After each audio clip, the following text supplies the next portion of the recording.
امام ابو عیسیٰ محمد بن عیسیٰ بن ثورہ الترمذی رحمہ اللہ تعالی، ولادت 209 ہجری، وفات 279 ہجری۔ سنن ترمذی کے آخر میں ابواب المناقب الرسول اللہ صلی اللہ علیہ وسلم کے تحت بابٌ فی فضل الشام والیمن لائے ہیں، اور اس کی آخری حدیث ہے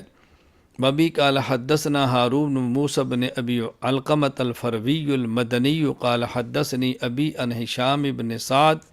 عن سعید بن ابی سعید عن ابیہ عن ابی ہریرہ رضی اللہ عنہ وعنہ ان رسول اللہ صلی اللہ علیہ وسلم قال قد اذهب اللہ عنکم ابیت الجاہلیت وفخرها بالآباء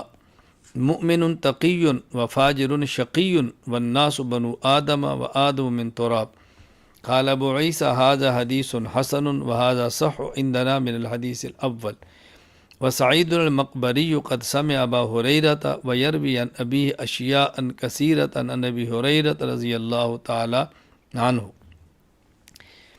حضرت امام ابو عیسیٰ محمد بن عیسیٰ بن ثورہ الترمذی رحمہ اللہ تعالی یہاں شام اور یمن کے مناقب کو بیان فرما رہے ہیں۔ اس میں 4 احادیث لائے ہیں، اور سب سے آخری حدیث وہ لائے ہیں جو میں نے ابھی تلاوت کی ہے۔ اس باب کی جو پہلی حدیث ہے عبداللہ بن عمر رضی اللہ تعالی عنہما سے ہے، اللہم بارک لنا فی شامنا اللہم بارک لنا فی یمننا، کہ رسول اکرم صلی اللہ علیہ وسلم نے یہ دعا مانگی کہ یا اللہ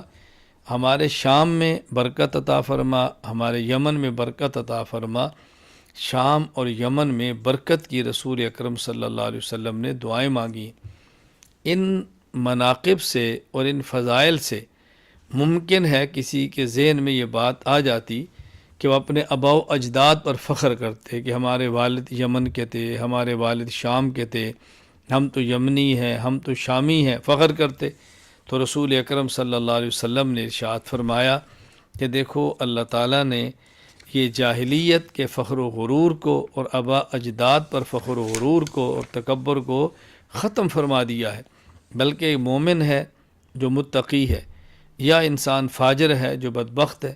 اور لوگ تمام کے تمام بنو آدم کی اولاد میں سے ہیں، اور آدم علیہ السلام مٹی سے بنے تھے۔ تو فخر کی بنیاد کسی شخص کے باپ یا والد کا کسی جگہ کا ہونا نہیں کہ میرا والد فلاں جگہ کا ہے تو میں غرور کروں، میرا والد فلاں شہر کا ہے تو میں اس پہ فخر کروں، پر میں فخر اور تکبر کی یہ چیزیں نہیں ہیں۔ اس لیے حضرت امام ترمذی رحمۃ اللہ علیہ اس میں آخر میں یہ حدیث لائے،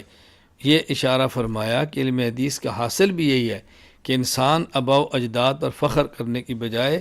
تقوی اور پرہیزگاری کو اختیار کرے اور فسق و فجور سے بچنے کی کوشش کرے۔ ہمیں بھی اس بات کا اہتمام کرنا چاہیے کہ اللہ تعالی ہمیں تقوی عطا فرمائے، اللہ تعالی فسق و فجور سے محفوظ فرمائے۔